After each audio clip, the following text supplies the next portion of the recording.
ورحمة الله وبركاته.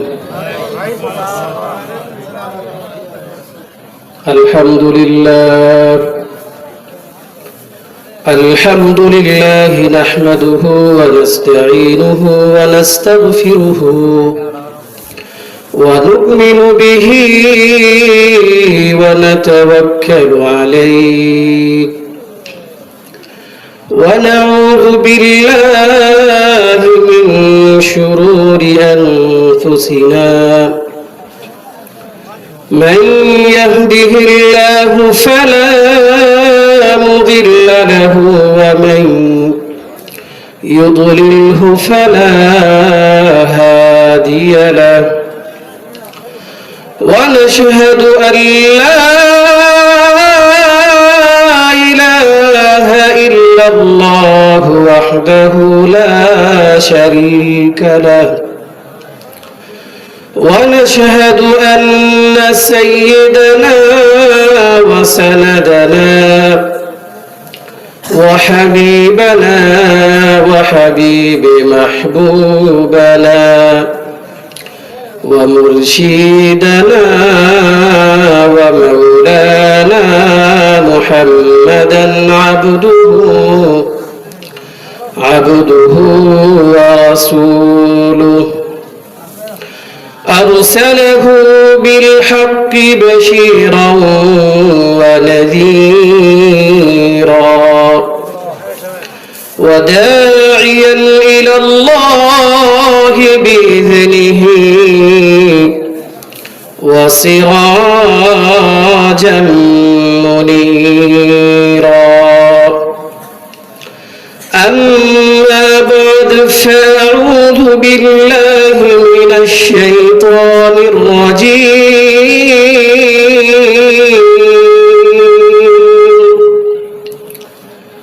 بسم الله الرحمن الرحيم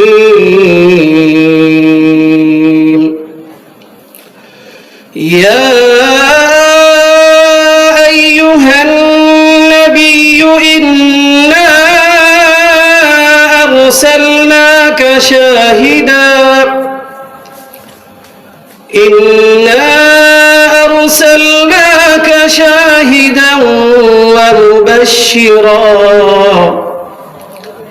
ومبشرا ونذيرا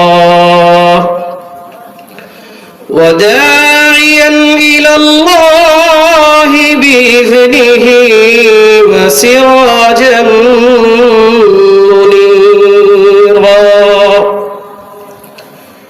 فقد قال النبي صلى الله عليه وسلم إذا أدخل الميت القبر مثلت له الشمس عند غروبها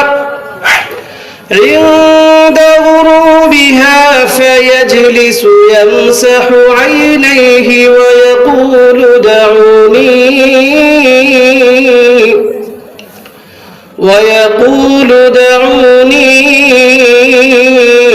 أصلي فقد قال النبي صلى الله عليه وسلم المرأة إذا صلت خمسها وصامت شهرها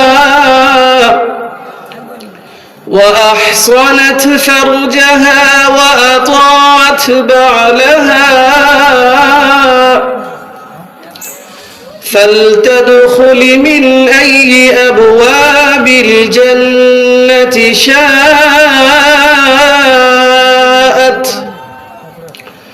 وقال النبي صلى الله عليه وسلم قال الله تعالى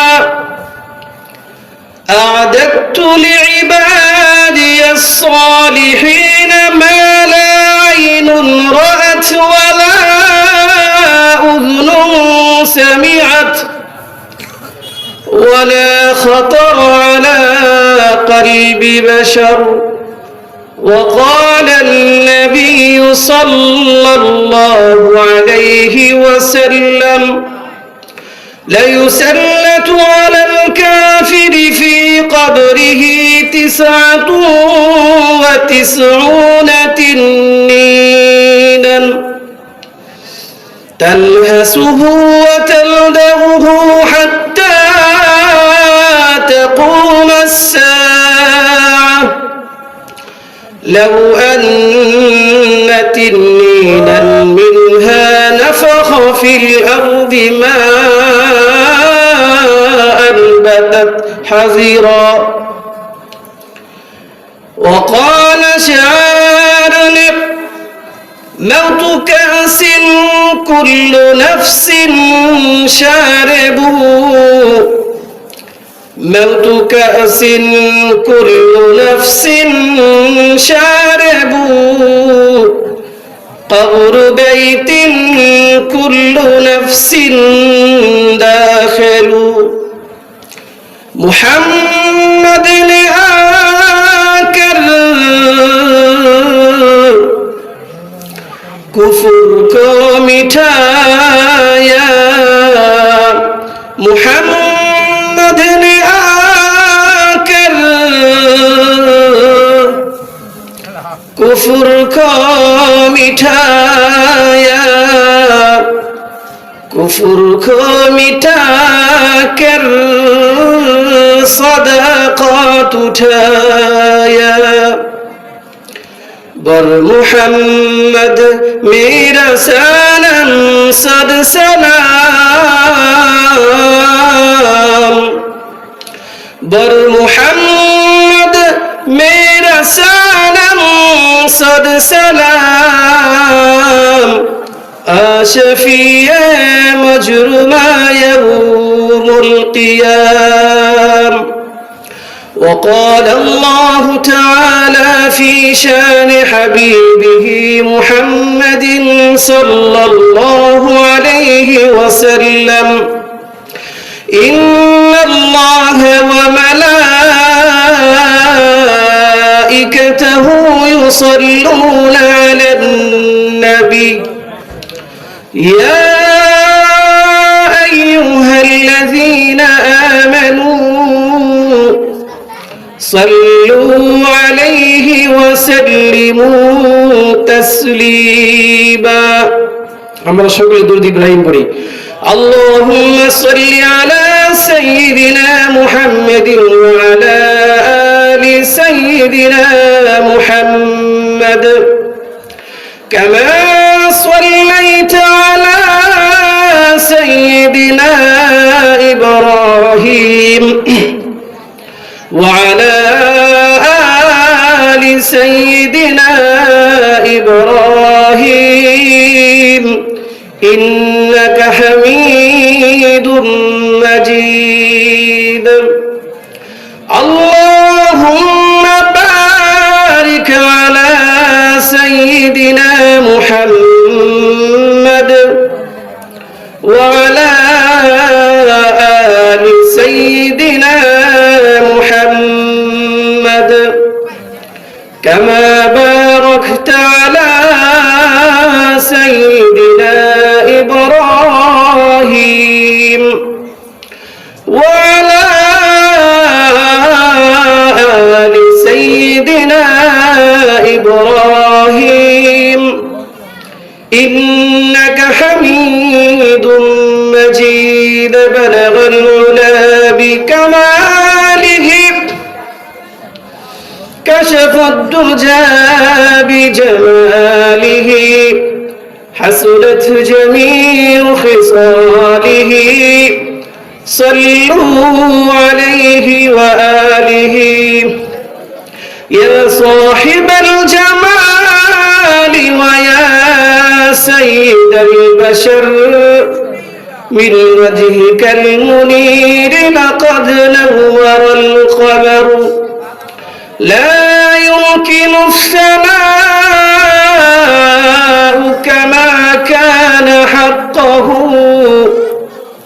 بعد خدا বুজুর্গত কিসসা মুখতাসার।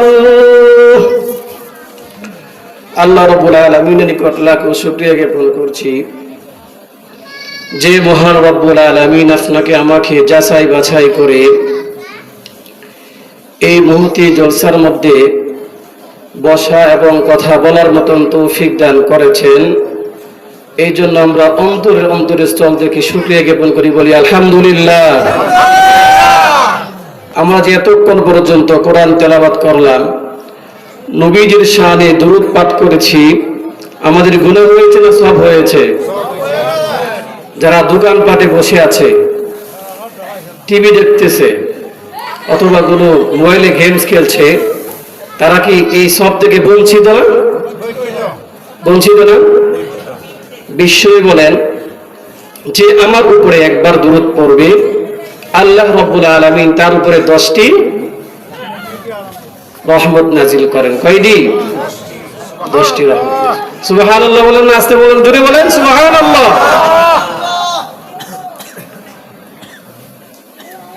আমাদের নবী বিশ্ব নবী, ওই নবীকে আমাদের ভালোবাসতে হবে কি ভালোবাসতে হবে না?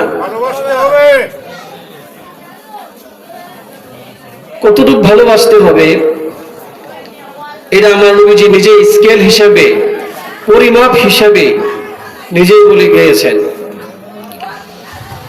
لا يؤمن أحدكم حتى أكون أحب إليه من والده وولده والناس أجمعين। وأمر متراب ততক্ষণ পর্যন্ত তোমরা পূর্ণ মুমিন হতে পারবে না, পূর্ণ মুসলমান হতে পারবে না, পূর্ণ ঈমানদার হতে পারবে না, যতক্ষণ পর্যন্ত আমি মুহাম্মদুর রাসূলকে তোমার পিঠা থেকে, তোমার মাথা থেকে, তোমার সন্তান থেকে, তোমার সন্ততি থেকে, তোমার স্ত্রী থেকে, এক কথায় পৃথিবীর মধ্যে যা কিছু রয়েছে সমস্ত কিছু দেখে আমি মুহাম্মদকে না ভালোবাসবে, ততক্ষণ পর্যন্ত তোমরা পূর্ণ ঈমানদার হতে পারবে না। কথা বলেন ঠিক না বেঠে? আমার নবীকে আপনি কেনই বা ভালোবাসবেন না? যে নবীর ভালোবাসায় আমার আল্লাহ আসমান জমিন সৃষ্টি করেছেন, পাহাড় পর্বত সৃষ্টি করেছেন, পৃথিবীর যা কিছু রয়েছে সমস্ত কিছু রব্বুল আলামিন আমার নবীজির মহব্বতে সৃষ্টি করেছেন। কথা বলেন ঠিক না বেঠে? ওই নবীকে যখন আল্লাহ রব্বুল আলামিন দুনিয়ার মধ্যে প্রেরণ করবেন, অনেকগুলো বৈশিষ্ট্য দিয়েছেন। তার মধ্যে আমি যে আয়াতটি আপনাদের সম্মুখে তেলাওয়াত করেছি, সূরা আহজাবের 45 নম্বর আয়াতে আমার আল্লাহ আমার নবীকে 5টি বৈশিষ্ট্য দিয়ে দুনিয়ায় প্রেরণ করেছেন। কয়টি বৈশিষ্ট্য? আমার একটা বদ অভ্যাস আছে, আমি কথা বলতে হবে, আপনাদের কথা বলতে হবে। কয়টি বৈশিষ্ট্য দিয়ে বের হয়েছেন? রব্বুল আলামিন বলেন, ইন্না আরসালনাকা শাহিদান ওয়া মুবাশশিরান ওয়া নাযীরা ওয়া দা'iয়ান ইলাল্লাহি বিইذনিহি ওয়া সিরাজাম মুনীরা। আল্লাহ রাব্বুল আলামিন প্রথম বৈশিষ্ট্য দিয়ে মানবকে প্রেরণ করেছেন সাক্ষীদাতা হিসেবে। কি হিসেবে? কথা বলেন, কি হিসেবে? সাক্ষ্যদাতা হিসেবে আমার নবীকে আল্লাহ রাব্বুল আলামিন দুনিয়ায় প্রেরণ করেছেন। 2 নম্বর বৈশিষ্ট্য ছিল আমার নবীকে সুসংবাদদাতা হিসেবে দুনিয়ার মধ্যে প্রেরণ করেছেন। কি হিসেবে? একটু কথা বললে ভালো হয়। কি হিসেবে প্রেরণ করেছেন? সুসংবাদদাতা হিসেবে। 3 নম্বর আমার নবীকে আল্লাহ রাব্বুল আলামিন ভীতি প্রদর্শক হিসেবে দুনিয়ার মধ্যে প্রেরণ করেছেন। 4 নম্বর আমার নবীকে আল্লাহ রাব্বুল আলামিন 4 নম্বর বৈশিষ্ট্য দিয়েছেন, দাঈ হিসেবে দুনিয়ার মধ্যে প্রেরণ করেছেন। 5 নম্বর বৈশিষ্ট্য আমার নবীকে আলোকময় হিসেবে অর্থাৎ প্রদীপ নিয়ে আল্লাহ রাব্বুল আলামিন আমার নবীকে প্রেরণ করেছেন। বলেন সুবহানাল্লাহ। আল্লাহ রাব্বুল আলামিন প্রথম আয়াতের প্রথম অংশে বলেন, ইন্না আরসালনাকা শাহিদা, আমার নবীকে আমি সাক্ষ্যদাতা হিসেবে দুনিয়ায় প্রেরণ করেছি। যখন নবী দুনিয়ার মধ্যে আসেন মক্কা নবীর মধ্যে, তখন মক্কা নবী ছিল গুনায় আচ্ছন্ন অবস্থায়। তখন মানুষের মধ্যে মারামারি কাটাকাটি রাজারি মানুষের মধ্যে লেগেই থাকতো। মানুষের সত্য কথা বলতে ভয় পাইতো। এমত অবস্থায় যত সালিশ হয়েছে আমার নবীকে, যখন সালিশের মধ্যে নিয়েছে রাসূল সাল্লাল্লাহু আলাইহি ওয়াসাল্লাম সর্বদাই সত্য কথা বলেছেন। কথা বলেন ঠিক না বেঠে? যার কারণে মক্কার নবীর সকলকে কাফেররা সহকারে আমার নবীকে আল আমিন উপাধি দিয়েছিলেন। কথা বলেন ঠিক না বেঠে? আমার নবী শুধু দুনিয়ার মধ্যেই নয়, আখিরাতের মধ্যেও সাক্ষ্য গ্রহণ নেবেন আল্লাহ রাব্বুল আলামিন। হযরতে নূহ আলাইহি ওয়াসাল্লামের সম্প্রদায় আল্লাহ রাব্বুল আলামিনের কাছে হুজুরে পেশ করবেন। হযরতে নূহ আলাইহিস সালামের সম্প্রদায় আল্লাহর কাছে বলবেন, ওগো আল্লাহ, আমাদের কাছে কোন নবী প্রেরণ করেছিলেন না, আমাদের কাছে কোন রাসূল প্রেরণ করেছিলেন না, যে রাসূল নাকি আপনার একত্ববাদের কথা বলবে, আপনার জান্নাতের কথা বলবে, এমন কাউকে আমাদের সম্প্রদায়ের কাছে আপনি প্রেরণ করেন নাই। আল্লাহ রাব্বুল আলামিন বলবেন, ওরে সম্প্রদায় তাই নাকি আমি সাক্ষ্য গ্রহণ করতে চাই। তখন আমার আল্লাহ আমাদের নবী দু জাহানের বাদশা সরওয়ারে কায়নাত আহমদ মুহাম্মদ মুস্তাফা সাল্লাল্লাহু আলাইহি ওয়াসাল্লামকে বলবেন, ওগো আমার বন্ধু, আপনি বলেন আমি দুনিয়ার মধ্যে এই সম্প্রদায়ের কাছে কোন নবী প্রেরণ করেছিলাম কিনা। তখন আমার নবীজি দু জাহানের বাদশা সরওয়ারে কায়নাত আহমদ মুহাম্মদ মুস্তাফা সাল্লাল্লাহু আলাইহি ওয়াসাল্লাম বলবেন, ওগো আল্লাহ, অবশ্যই আপনি তাদের কাছে আপনার নবী নূহ আলাইহি ওয়াসাল্লামকে প্রেরণ করেছিলেন। এই কথা বলার পরে আল্লাহ রাব্বুল আলামিন নূহ আলাইহি সাক্ষ্যকে গ্রহণ করবেন। সাক্ষ্য গ্রহণ করার পরে আল্লাহ রাব্বুল আলামিন নূহ আলাইহি ওয়াসাল্লামকে তার সম্প্রদায় থেকে মুক্ত দিবেন। বলেন সুবহানাল্লাহ। এই সাক্ষ্য গ্রহণের কথা আমার আল্লাহ রাব্বুল আলামিন সূরা আহজাবের 45 নম্বর আয়াতে বলেন, ইন্না আরসালনাকা শাহিদা। 2 নম্বর আয়াতের 2 নম্বর অংশে বলেন, ওয়া মুবাশশিরা। কি বলেন? সুসংবাদদাতা হিসেবে আমার নবীকে দুনিয়ার মধ্যে প্রেরণ করেছি। কি হিসেবে?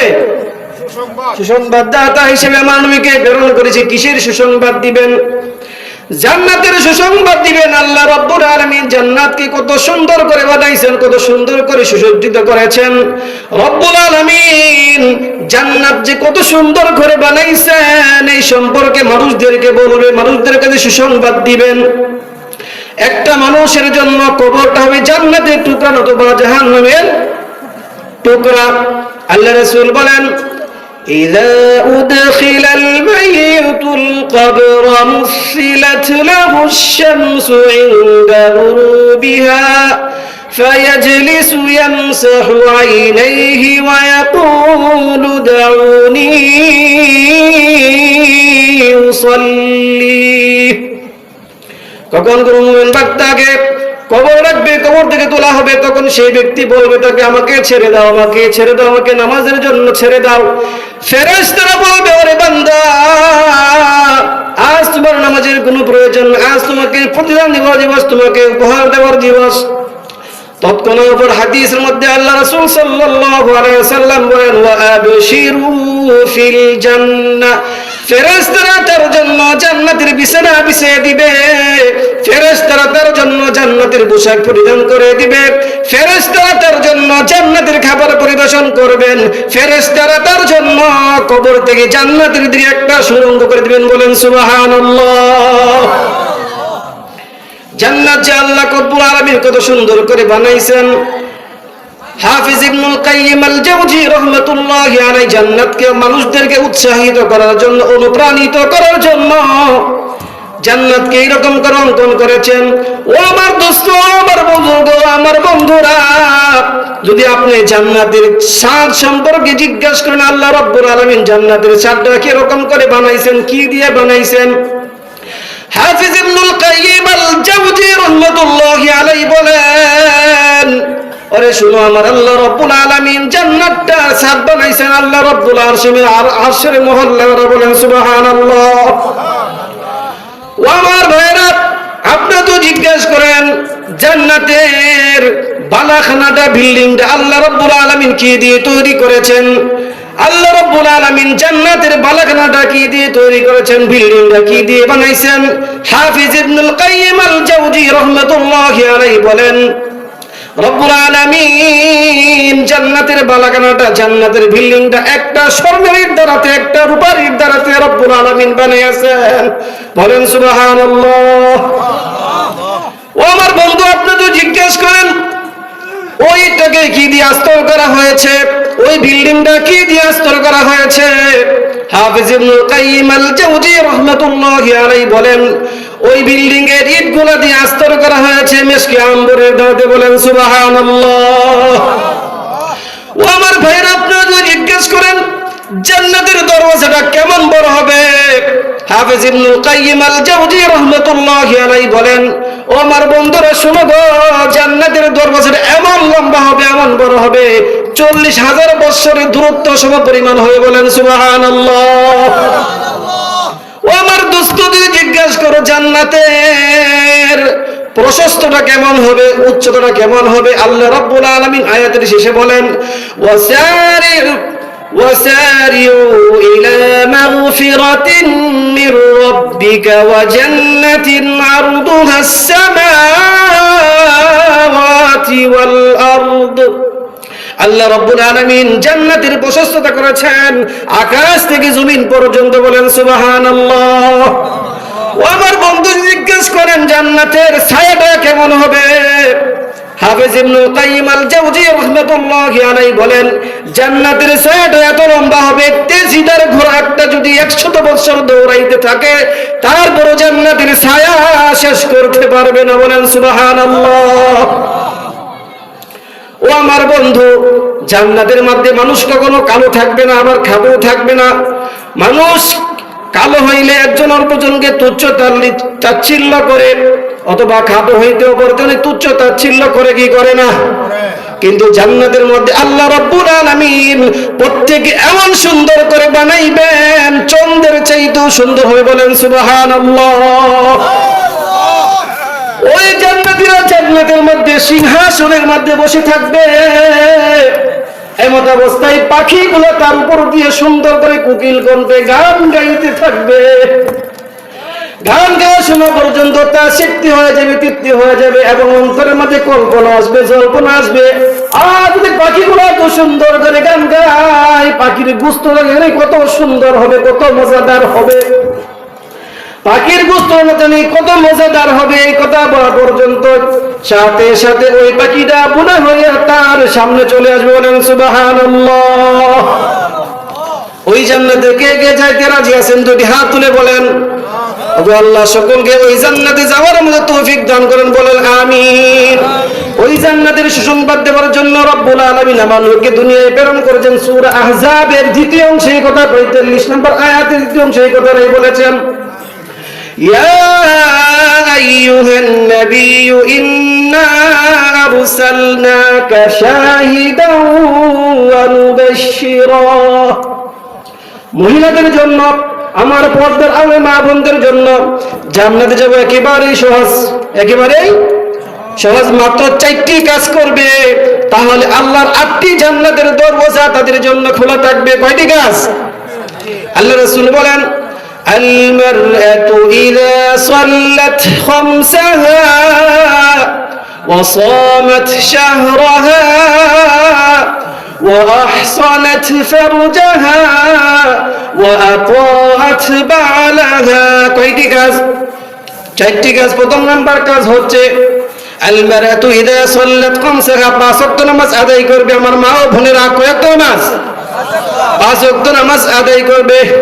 তাহলে আল্লাহ রাব্বুল আলামিন ওই মার জন্য, ওই বোনের জন্য আল্লাহর জান্নাতের দরওয়াজাগুলো খুলে রাখবেন, বলেন সুবহানাল্লাহ। আমার একটি ঘটনা মনে পড়েছে, আমার কোনো বানোয়াট ঘটনা নয়। শাহ আশরাফ আলী থানভী রাহমাতুল্লাহি আলাইহি ওনার কিতাবের মধ্যে লিপিবদ্ধ করেছেন, একজন মহিলা ছিল, তার স্বামীকে বলল, ওগো স্বামী, তুমি তো মাঝে মাঝে নামাজ পড়ো না, আবার মাঝে মাঝে নামাজ পড়ো, তুমি সর্বদাই নামাজ আদায় করো, তুমি সর্বদাই নামাজ আদায় করো। কিন্তু স্বামী বলে, ওগো আমার স্ত্রী, আমি তো গরমকালে নামাজ আদায় করি, শীতকালে নামাজ আদায় করি, গরমকালে নামাজ আদায় করি, শীতকালে নামাজ আদায় করি না। তখন স্ত্রী বলল, না, তুমি সর্বদাই নামাজ আদায় করো। ঘটনাচক্রে ওই মাসের মধ্যে ওনাদের গ্রামের মধ্যে একটি মাহফিল হচ্ছিল, যেমন আজকে উম্মুল কুরা মহিলা মাদ্রাসার মধ্যে মাহফিল হচ্ছে। প্রতিটি গ্রামের মধ্যে, প্রতিটি ঘরের মধ্যে হ্যান্ডবিল গেছে কি গেছে না, দাওয়াত গেছে কি গেছে না, এরকম করে হ্যান্ডবিল গিয়েছে মহিলার কাছে। হ্যান্ডবিলের মধ্যে দেখলো ওইখানে হাজী আমদাদুল্লাহ মুহাজিরে মক্কি রহমাতুল্লাহি আলাইহি আসবেন। এবার স্বামীকে বলে, ওগো স্বামী, তুমি ওই মাহফিলের মধ্যে যাইবা। তখন স্বামী বলে, না, আমি ওই মাহফিলে যাইতে পারবো না। স্ত্রী বলে, কেন যাইতে পারবা না? যখন হুজুর বয়ান করবে অবশ্যই নামাজের বয়ান করবে, আমি তো শীতকালে নামাজ আদায় করি না, আমি তো গরমকালে নামাজ আদায় করি। তখন স্ত্রী বলে, না, তুমি যাইবা। পিরাপিরি আরম্ভ করেছে। এক পর্যায়ে স্বামী বলে, ঠিক আছে, আমি যাইতে পারি, একটা শর্তে যাইতে পারি। কয়টা শর্তে? একটা শর্তে। শর্তটা বলবো, একটা আগে বলি। হাজী আমদাদুল্লাহ মুহাজিরে মক্কি রহমাতুল্লাহ কত বড় আল্লাহ বলেছিলেন। হাজী আমদাদুল্লাহ মুহাজিরে মক্কি রহমাতুল্লাহি আলাইহি আল্লাহর কত বড় বুজুর্গ ছিলেন। একদিন ওনার খানকার মধ্যে বসে আছেন, বসে থাকার পরে হাজী আমদাদুল্লাহ মুহাজিরে মক্কি রহমাতুল্লাহি আলাইহি বসে থাকার পরে তার খাদেম আসলেন। আসার পরে বলতেছে, বাড়িতে মধ্যে অনেক মেহমান এসেছে, প্রায় 100 উপরে মেহমান এসেছে, কি করা যায়? বাড়িতে মাত্র 3টা রুটি রয়েছে, অল্প গোস্তের টুকরা রয়েছে। হাজী আমদাদুল্লাহ মুহাজিরে মক্কি রহমাতুল্লাহি আলাইহি বলেন, আমার এই মাথার পাগড়িটা ওই খাবারগুলো ঢেকে রাখবে, আর খাবার মাথার পাগড়ির তল থেকে তোমরা খাবার দিতে থাকবে। তো ওই খাদেম বাড়িতে গেল, যাওয়ার পরে মাথার কাপড়টা অর্থাৎ পাগড়িটা খাবারটা ঢেকে দিয়েছে। ঢেকে যাওয়ার পরে তল থেকে রুটি দিচ্ছে আর তরকারি দিচ্ছে। দেখা গেল শতক মানুষ খাবার খেয়ে ফেলছে। খাওয়ার পরে দেখে আগের মতোই 3টা রুটি এবং গোস্তের টুকরা রয়েছে। বলেন সুবহানাল্লাহ। শর্ত কি ছিল?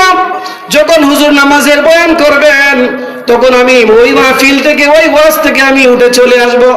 তখন স্ত্রী বলে, ঠিক আছে, উঠে চলে আইসো।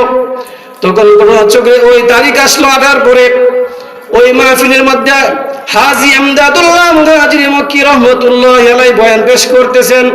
বয়ানের মধ্যস্থলেই মানুষেরা বলতে লাগলো, হুজুর আমাদিগকে সকলকে আপনি বায়াত করে নেন। হাজী আমদাদুল্লাহ মুহাজিরে মক্কি রহমাতুল্লাহি আলাইহি বললেন, ঠিক আছে, আমার পাগড়ির কাপড়টা তোমরা ধরো। এবার সকলে ধরতে লাগলো। ঘটনার চক্রে তার কাছে গিয়ে পৌঁছে পরে ওই ব্যক্তিরা দাঁড়িয়ে গেল। দাঁড়িয়ে যাওয়ার পরে হযরত আমদাদুল্লাহ মুহাজিরে মক্কি রহমাতুল্লাহ বললেন, তুমি দাঁড়িয়ে গেলে কেন? পাগড়ির কাপড়টা ধরো। এই কথা বলার পরে ওই ব্যক্তি বলতেছে, হুজুর, আমি এই পাগড়ি ধরতে পারবো না। কেন ধরতে পারবে না? আমি তো গরমকালে নামাজ আদায় করি, শীতকালে নামাজ আদায় করি না। আপনি যখন পাগড়িটা ধরাইবেন, আপনি তো ওয়াদা করাইবেন নামাজ পড়ার জন্য, এই জন্য আমি পাগড়িটা ধরতে পারবো না। আমি গরমকালে নামাজ আদায় করি, শীতকালে নামাজ আদায় করি না। এই কথা বলার পরে হাজী আমদাদুল্লাহ মুহাজিরে মক্কি রহমাতুল্লাহি আলাইহি বলেন, তুমি কাপড়টা ধরো, তোমার নামাজ পড়ো না পড়ো তোমার ইখতিয়ার, তোমার ইচ্ছা। অতঃপর সে কাপড়টা ধরলো। ধরার পরে অবশেষে বাড়িতে চলে গেল। নামাজের যখন সময় হয়ে গেছে তখন তার উযুর স্থানগুলা চুলকানি আরম্ভ হয়ে গেছে। যখন উযুর চুলকানি আরম্ভ হয়েছে তখন ঠান্ডা পানি লাগা উযু করে নেয়, তখন চুলকানি ভালো হয়ে যায়।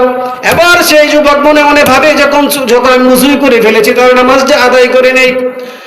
এরকম যখন সময় আসে যখন আবার চুলকানি আরম্ভ হয়, আবার উযু করে, তখন আবার তার চুলকানি থেমে যায়। এরকম করে 4-5 দিন হয়ে গেছে। একদিন স্ত্রীকে বলে, আমার তো এই অবস্থা, কি করা যায়? তখন স্ত্রী বলে, তাহলে আপনি হাজী সাহেবের কাছে যান, উনি একটা সমাধান দিতে পারবেন।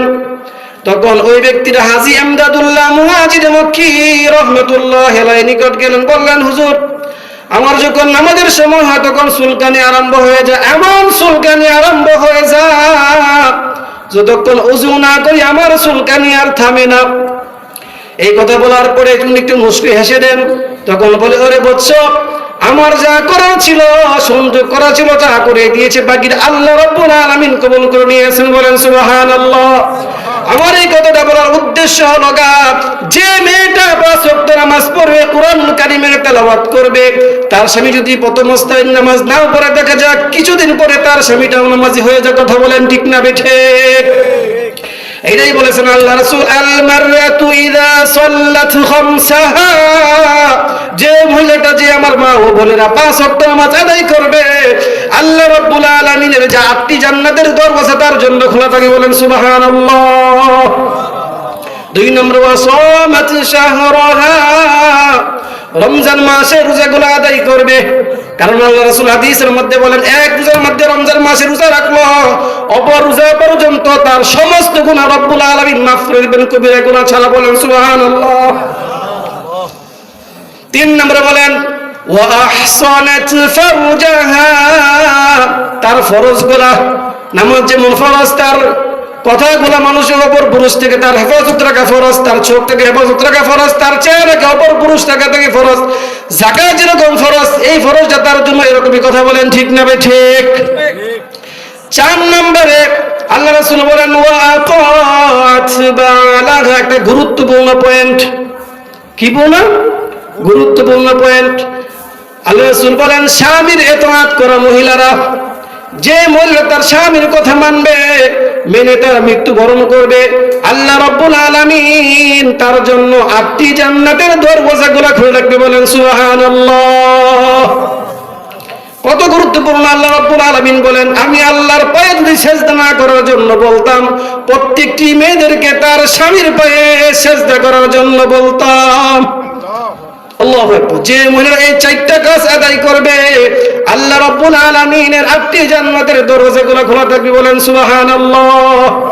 ওই জান্নাতের সুসংবাদ দেওয়ার জন্যই আমার আল্লাহ আমার নবীকে দুনিয়ায় প্রেরণ করেছেন। আয়াতের 2য় অংশে এই কথাটা রাব্বুল আলামিন বলেছেন, ইয়া আইয়ুহান নাবিয়্যু ইন্না আরসালনাকা শাহিদা ওয়া মুবাশশিরা। 3য় অংশে আল্লাহ রাব্বুল আলামিন কয়টা 3 নম্বর বৈশিষ্ট্য কি দিয়েছেন? ভীতি প্রদর্শন হিসেবে দুনিয়াকে প্রেরণ করেছেন আমার নবীকে।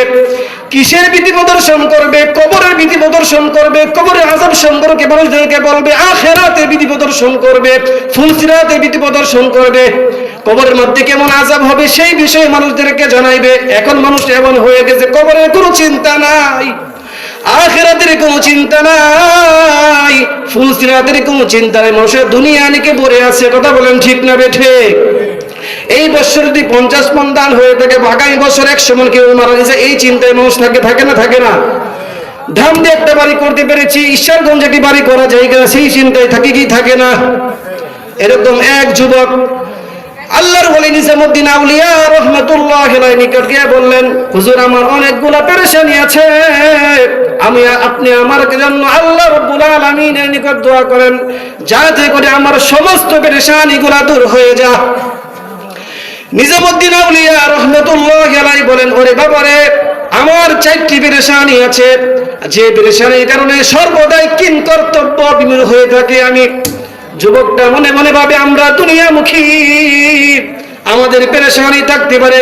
হুজুর এবার কিসের পেরেশানি? বিচক্ষণের সাথে ওই যুবক বলে, হুজুর আপনার আবার কিসের পেরেশানি?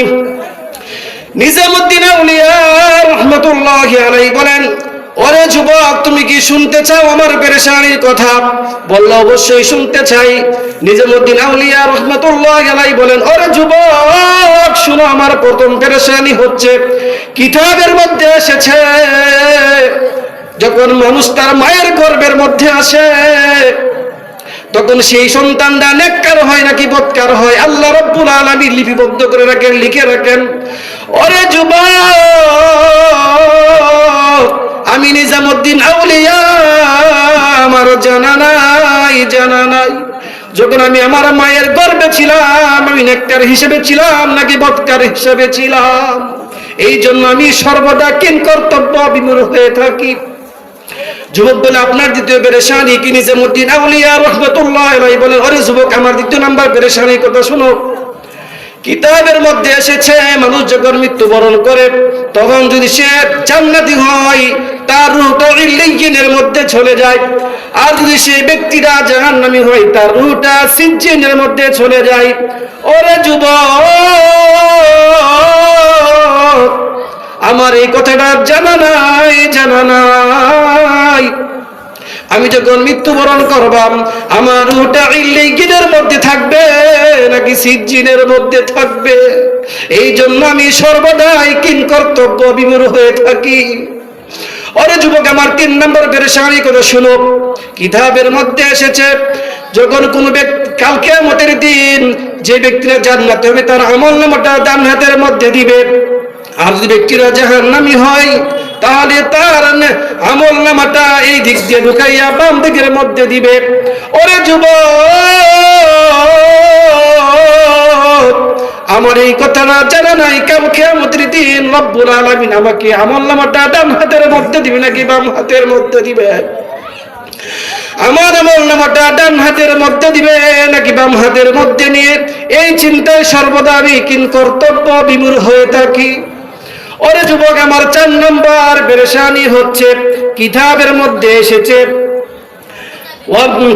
কুরআন কারীমের মধ্যে এসেছে, ওয়ামতাজুল ইয়াউমা আইয়ুহাল মুজরিমুন। কাল কিয়ামতের দিন পাপিষ্ঠরা এক লাইনে থাকবে, নেককারীরা অন্য লাইনে থাকবে, অর্থাৎ 2টা দল হয়ে যাবে। একটা নেককারের দল হবে আর একটা বদকারের দল হবে। যে নেককারের দল বদকারের দল হবে একটা, নেককারের দল হবে একটা। আমি নিজামুদ্দিন আউলিয়া, আমার জানা নাই কাল কিয়ামতের দিন আমি নেককারের অন্তর্ভুক্ত হব নাকি বদকারের অন্তর্ভুক্ত হব। এই জন্য আমি সর্বদাই কিন কর্তব্য বিমূঢ় হয়ে থাকি। এই কথা শোনার পরে যুবক মনে মনে ভাবে এবং বলে, হুজুর, আপনার পেরেশানির মধ্যে যেগুলো রয়েছে এইগুলা হলো প্রকৃত পেরেশানি। আমার যেগুলো পেরেশানি, এগুলো কোনো পেরেশানি নয়। এই কথা বলছি এই জন্য, কবরের পেরেশানি এমন হবে, কবরের আযাবটা এমন হবে। আল্লাহ রাসূল বলেন, লা ইউসাল্লাতু আলাল কাফিরি ফি কবরিহি 99 তিন্নিনান তানহাসুহু ওয়া তালদাগুহু হাত্তা তাকুমাস সাআহ লাউ আন্না তিন্নিনান মিনহা নাফাখা ফিল আরদি মা আনবাতাত হাদিরা। কোন কাফের ব্যক্তিকে যখন কবরে রাখা হবে, সাথে সাথে রব্বুল আলামিন তার জন্য 99টা সাপ যুক্ত করে দিবেন। কয়টি সাপ? কথা বলেন, কয়টি সাপ? 99টি সাপ তার জন্য নিযুক্ত করে দিবেন। ওই সাপগুলো তাকে ধ্বংসন করবে। আল্লাহ রাসূলুল্লাহ সাল্লাল্লাহু আলাইহি ওয়াসাল্লামকে সাহাবায়ে জিজ্ঞাসা করে, ইয়া রাসূলুল্লাহ, ওই সাপগুলো তাকে কয়দিন ধ্বংসন করবে? 1 দিন নাকি 1 মাস নাকি 1 বছর নাকি 1 যুগ? রাসূল সাল্লাল্লাহু আলাইহি ওয়াসাল্লাম বলেন, হাত্তা তাকুমাস সাআহ, যখন থেকে তাকে রাখা হবে তখন থেকে কাল কিয়ামত পর্যন্ত তাকে ধ্বংসন করবে। তখন আল্লাহ রাসূলকে সাহাবায়ে জিজ্ঞাসা করেন, ইয়া রাসূলুল্লাহ, সাপগুলো কেমন বিষাক্ত হবে? দুনিয়ার সাপের মতো হবে নাকি রকম হবে? আল্লাহ রাসূল বলেন, নাফাখা ফিল আরদি ওয়া আনবাতাত মান বাতাত হাদির। সাপগুলো এমন বিষাক্ত হবে, দুনিয়ার মধ্যে যদি একবার শ্বাস ফেলা, তাহলে পৃথিবীর মধ্যে আর কোনোদিন কোনো গাছ গাছালিয়া জন্মাইবে না। এমন বিষাক্ত হবে সাপগুলা। কাল কিয়ামতের দিন এমন ভয়াবহতা হবে। এই যে আমরা এই 21 তারিখ শুক্রবার দিয়ে আমরা একটু ঠের পাইছি কি পাইছি না? ভূমিকম্প হয়েছে কি হয়েছে না? কিয়ামতের কি আখিরাতের কথা মনে পড়ছে কি পড়ছে না? হযরত ইসরাফিল আলাইহিস সালামকে আল্লাহ রাব্বুল আলামিন বলবেন, ওরে ইসরাফিল, ফু দাও, ফু দাও। ইসরাফিল আলাইহিস সালাম ফু দিবে, দেওয়ার সাথে সাথে এই সপ্তম আসমান সপ্তম জমিন গুলা কাঁপতে কাঁপতে ধূলিসাৎ হয়ে যাবে, তুলানে উঠতে থাকবে। এই কথা আল্লাহ রাব্বুল আলামিন বলছেন। ফু দেওয়ার সাথে সাথে প্রত্যেকটি মানুষের কর্ণগুলা, প্রত্যেকটি মানুষের কানগুলা ফেটে যাবে, আর জমিনগুলা আকাশগুলা এরকম তুলানে উঠতে থাকবে। তখন মানুষগুলা দৌড়াইতে থাকবে, সামনে ভাই পড়বে। বলে গো ভাই, দুনিয়ার মধ্যে তোমার জন্য অনেক স্যাক্রিফাইস করেছি, তোমার জন্য অনেক কিছু করেছিলাম, তোমার জন্য অনেক কিছু করেছিলাম, আজকে তোমার থেকে একটা নেক দিয়ে দাও। তোরা তো ছিল ক্ষণস্থায়ী সুখ, আজকে চিরস্থায়ী সুখের জন্য একটা নেক দিয়ে যাও, আমি চিরস্থায়ী সুখ হতে চাই। এই কথা আমার রব্বুল আলামিন সূরা আবাসের মধ্যে বলেন, ইয়াউমা ইয়াফিরুল মারউ মিন আখি। ভাই বলবে, দুনিয়ার মধ্যে আমার একটা ভাই ছিল বটে, তবে তুমি কে আমি তোমাকে চিনি না। ওয়া উম্মিহি ওয়া আবি, এই কথা বলার পরে আবার দৌড়াইতে থাকবে, সামনে মা পড়বে। বলবো গো মা, দুনিয়ার মধ্যে আমার জন্য তুমি অনেক কষ্ট করেছো, এই শীতকালে তোমার চুলে প্রস্রাব করে দিয়েছিলাম, আমার কাপড় চোপড় তুমি খুলেছিলে, কিন্তু তোমার নিজের কাপড় তুমি খুলো নাই। এই শীতের মধ্যে তুমি শুয়েছিল গো মা, আমার সুখের জন্য তুমি দুপুরের খাবার না খাইয়ে আমাকে খাওয়াইলা মা। ও গো মা, এই খাবারটা ছিল চিরস্থায়ীর জন্য, সুখের জন্য গো মা। আজকে আমার চির সুখের জন্য তোমার থেকে আমাকে কিছু নেক দিয়ে দাও। মা বলবে, ওরে সন্তান, আমার একটা সন্তান ছিল বটে দুনিয়ার মধ্যে, তুমি কি আমি তোমাকে চিনি না, আমি তোমাকে চিনি না। আবার সন্তানটা দৌড়াইতে থাকবে, বাবাকে সামনে পাইবে, বাবাকে পাইয়া বলবো, গো বাবা, তুমি আমার দুনিয়ার সুখের জন্য গাড়ি বাড়ি অট্টালিকা দম দৌলত যা কিছু আছে ব্যাংক ব্যালেন্স সব করেছিল গো বাবা, সেইটা তো ছিল আমার ক্ষণস্থায়ী সুখ, আমি চিরস্থায়ী সুখের জন্য থাকতে চাই গো। তোমার নেক থেকে আমাকে কিছু নেক দিয়ে দাও। ওই দিন বলবে, আমার দুনিয়াতে একটা সন্তান ছিল, বাবা ছেলেকে চিনবে না, মা সন্তানকে চিনবে না, ভাই ভাইকে চিনবে না, এমন অবস্থা হবে। ওই অবস্থাটা জানানোর জন্যই মানুষদেরকে আমার আল্লাহ রাব্বুল আলামিন এমন কি দুনিয়ায় প্রেরণ করেছেন। সূরা আহজাবের ৩য় অংশে এই কথাটাই বলেছেন, ইন্না আরসালনাকা শাহিদান ওয়া মুবাশশিরান ওয়া নাযীরা। আল্লাহ আমাদের সকলকে কাল কিয়ামতের দিন এবং সেই কবরের ভয়াবহতা থেকে সকলকে আমাদেরকে বাঁচানোর জন্য হেফাজত করেন, বলেন আমিন। আল্লাহ রাব্বুল আলামিন আমাদের সকলকে কবুল করেন, বলেন আমিন। আল্লাহ রাব্বুল আলামিন আমাদের সকলের পিতা মাতা দাদা দাদু নানা আত্মীয় স্বজন যারা আছে, যারা কবরবাসী হয়ে গেছে, সকলকে আল্লাহ রাব্বুল আলামিন জান্নাত নসিব করেন, বলেন আমিন। ওয়া আখিরু দাওয়ানা আলহামদুলিল্লাহি রাব্বিল আলামিন। আসসালামু আলাইকুম ওয়া রাহমাতুল্লাহি ওয়া বারাকাতুহু।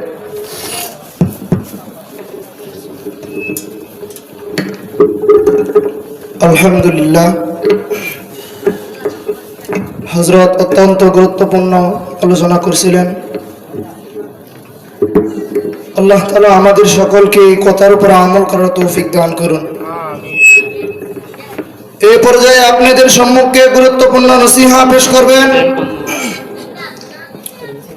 সারা বাংলার আলোড়ন সৃষ্টিকারী